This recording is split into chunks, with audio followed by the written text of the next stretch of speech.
Hello, everyone, and a huge warm welcome back to the Easy English Listening Zone. It is such a joy to have you with us again, where we believe learning English shouldn't just be a task, it should be easy, fun, and part of your daily rhythm. I'm Emma. And I'm Ethan. Hello, Emma. It's great to be here. How is your day going so far? Honestly, I am feeling really great today. Thank you for asking. The energy feels right today. How are things on your end, Ethan? I'm doing wonderful, truly. Thanks for asking. Although I have to admit, just sitting here getting ready to record, I'm starting to feel a little hungry, actually. Oh, me too. My stomach might actually start rumbling during the recording. Well, that is actually perfect timing because today we are diving into a topic that I think connects every single person on this planet. We are talking about food.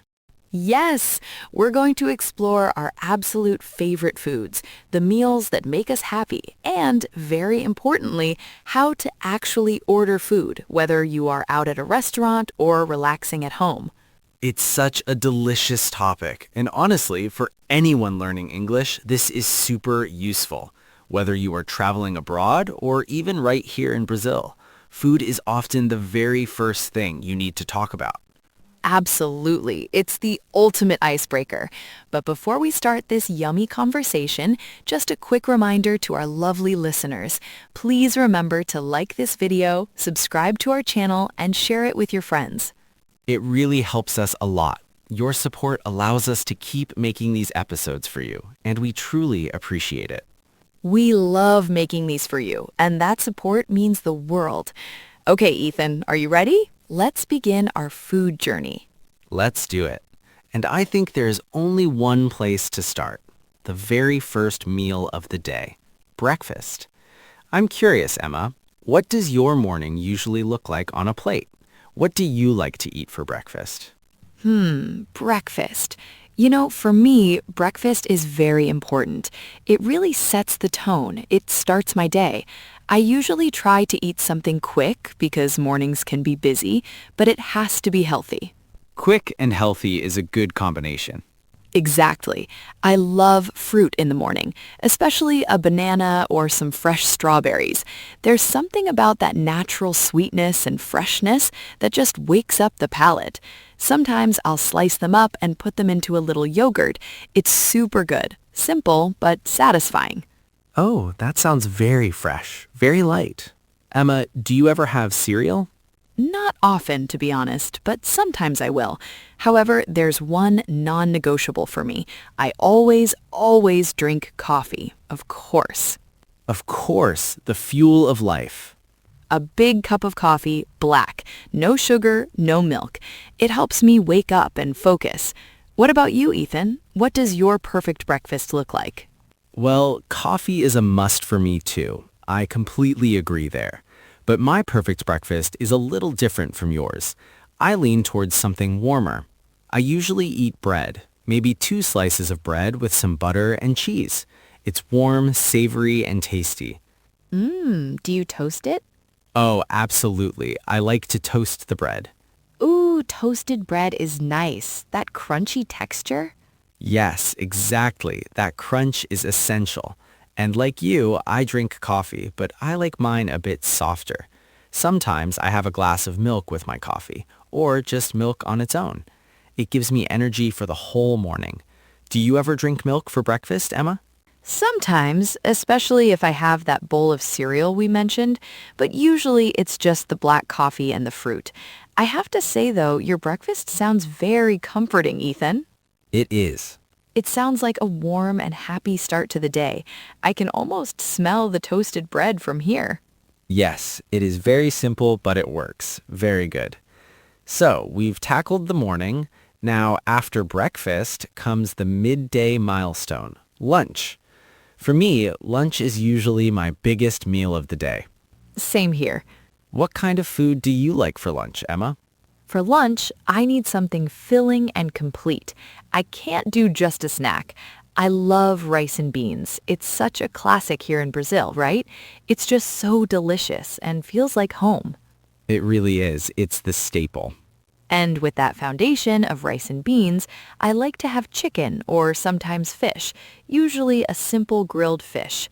And to balance it out, always a little salad on the side. Fresh tomatoes, green lettuce. It makes the whole meal feel fresh and vibrant.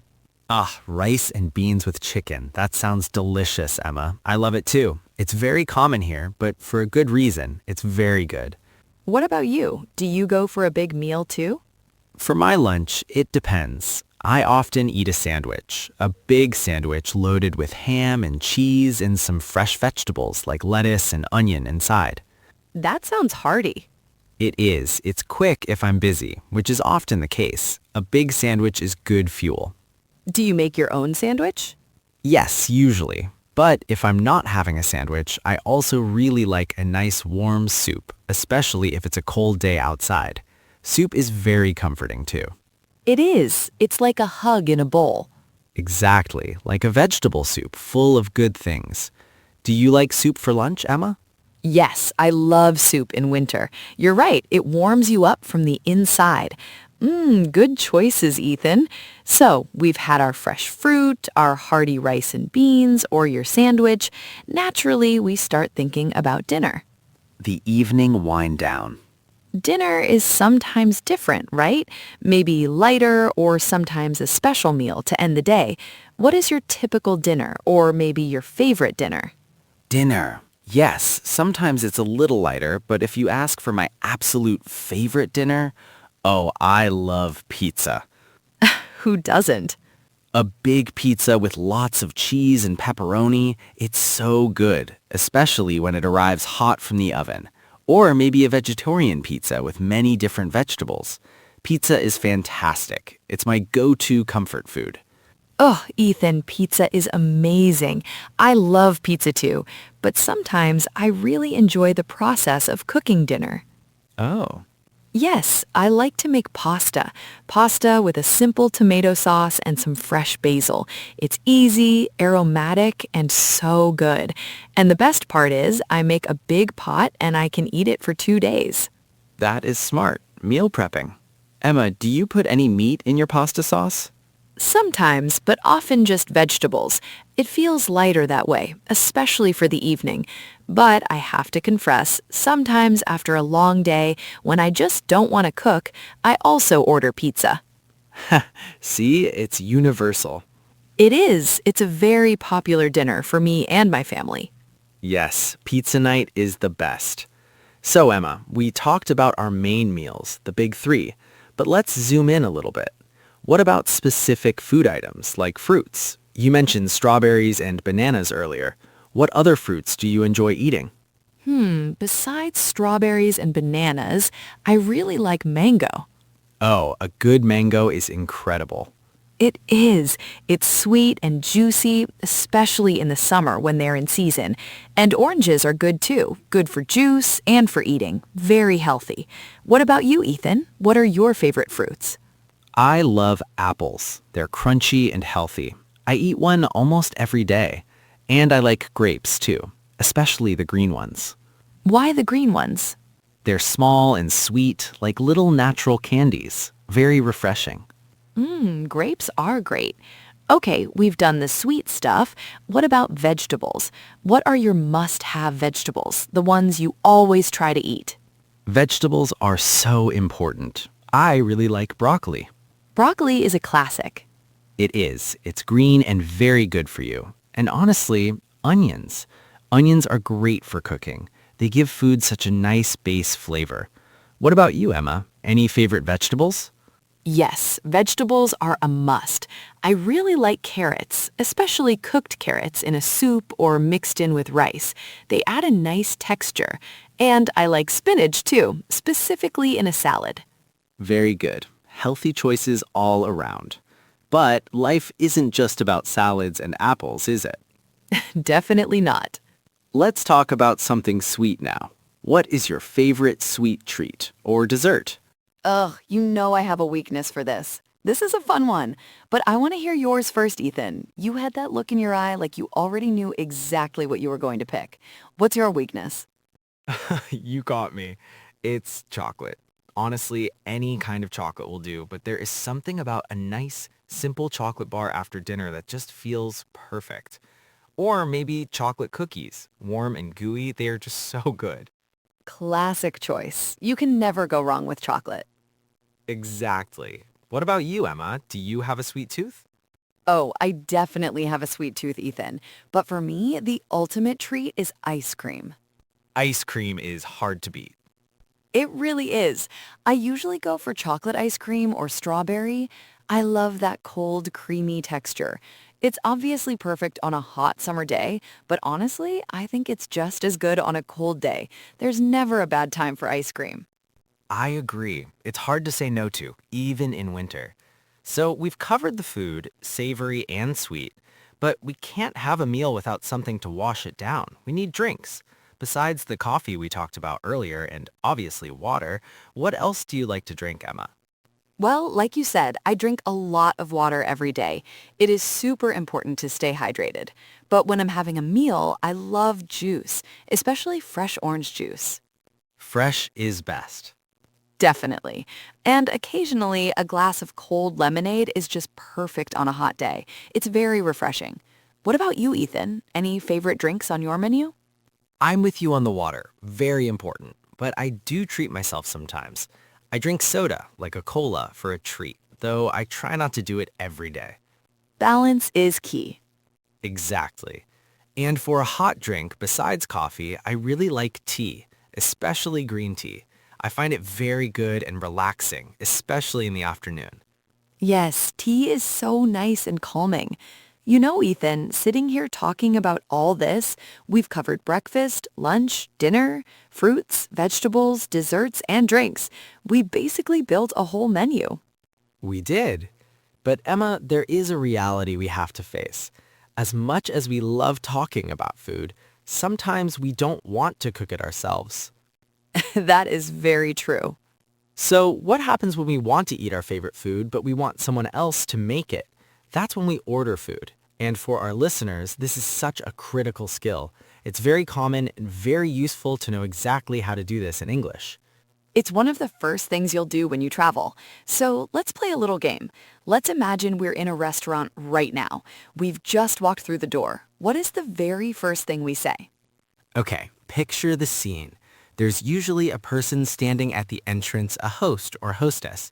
You walk up to them, and if it's just you and a partner, you can simply say, "A table for two, please." Simple and clear. Or if we are with a group of friends, "A table for four, please." You just state the number of people. Right, and then once they lead us to our table and we sit down, the waiter comes over. What do we need next? We need to know what to eat. We need to see what they have. So you can say, "Can I see the menu, please?" And then comes the best part, looking at all the delicious options. Yes, but sometimes the menu is big. There are so many choices. But eventually you choose. The waiter comes back and asks, "Are you ready to order?" What do you say then, Emma? It's actually very straightforward. You can be polite, but direct. You can say, yes, I'd like the chicken with rice, please. Or, I'll have the pasta with vegetables. Using I'd like or I'll have makes you sound very natural. Exactly. It's very simple. And don't forget the drink. What would you order? I might say, and a glass of water, please. Or maybe a bottle of mineral water if I'm feeling fancy. Or a soda, please. Now, Emma, here's a situation that makes a lot of learners nervous. Sometimes I look at the menu and I don't understand an item. It has a strange name or I don't know the ingredients. What can I do? Oh, that happens to everyone, even native speakers. It is perfectly okay to ask. You can point to the item on the menu and ask, what is this? The waiter is there to help you. That's a relief. Or if you have specific preferences or allergies, you can ask specific questions like, is it spicy? Or does it have cheese? Those are very useful questions, especially if you really don't like spicy food. You don't want a surprise. Exactly. So we've ordered, we've eaten our delicious meal, and now, sadly, we need to pay. How do we ask for that? You catch the waiter's attention and say, "The bill, please." Or if you're in America, you will often hear them say, "The check, please." Both are perfectly good. Good job. That covers the formal restaurant experience. But sometimes we aren't at a fancy sit-down place. Sometimes we just need something fast. Ah, yes, the fast food restaurant or the cafe. The vibe there is different, and the way we order is a little different too. It's much quicker. Yes, it's a faster pace. So let's switch gears. Imagine we're walking into a burger place or a coffee shop. How do we handle that conversation?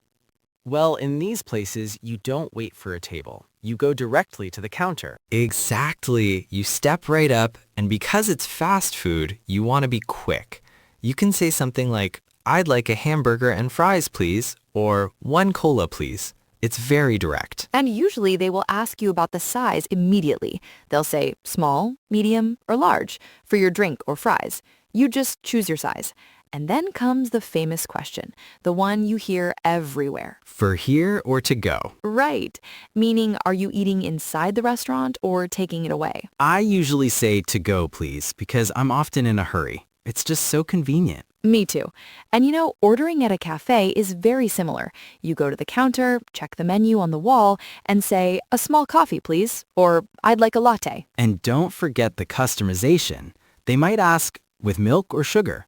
And you just answer, "Yes, please," or "No, thank you." But here is my favorite part of the cafe, the pastries. They usually have muffins, cookies, or cakes right there in the glass case. You can add one by saying, "And one muffin, please, with my coffee." Oh, muffins. Especially a chocolate chip muffin with hot coffee. That is a perfect combination. It really is. So, Ethan, those are the easy ways to order when we are face to face. But let's act out one last scenario. What about when we are at home, maybe watching a movie in our pajamas and we want food delivered? Ah, the delivery call. This is super convenient and very popular now. How do we do that by phone? First, when they answer, you greet them. You say, "Hello, I want to order some food," or "I'd like to order a pizza." Then you have to be very clear about what you want. For example, "Can I have one large pizza with cheese and pepperoni?" Or "2 chicken burgers and 2 fries."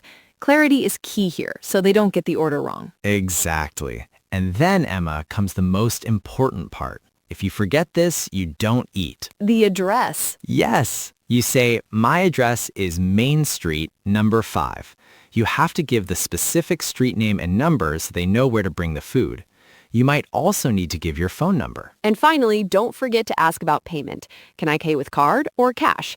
And I always like to ask, how long will it take? So I know when to expect them. They might say about 30 minutes, and you just say, "Okay, thank you." Then you just sit back and wait for the doorbell to ring. It is amazing how easy it is to order food today, isn't it? We've covered so much ground today, Ethan. We talked about our favorite breakfasts, lunches, and dinners, all the fruits, vegetables, and sweet treats. And we learned how to order in a fancy restaurant, a fast food place, a cafe, and even over the phone. That is a lot of useful English vocabulary in one episode. We really hope this episode helps you feel more confident the next time you are hungry and need to use English, whether you're chatting with friends or ordering a delicious meal. That's all for today, everyone. We hope you had fun with us on this delicious and practical journey. Please remember to subscribe to Easy English Listening Zone, like this episode, and share it with your friends. Your support helps us make more fun lessons for you. And please, leave a comment below. Yes, tell us, what is your absolute favorite food? And do you usually cook it at home or do you love to order it? We want to read your food stories. Thank you for listening, and we'll see you next time for more easy and fun English. Bye-bye. Bye, everyone. Have a delicious day.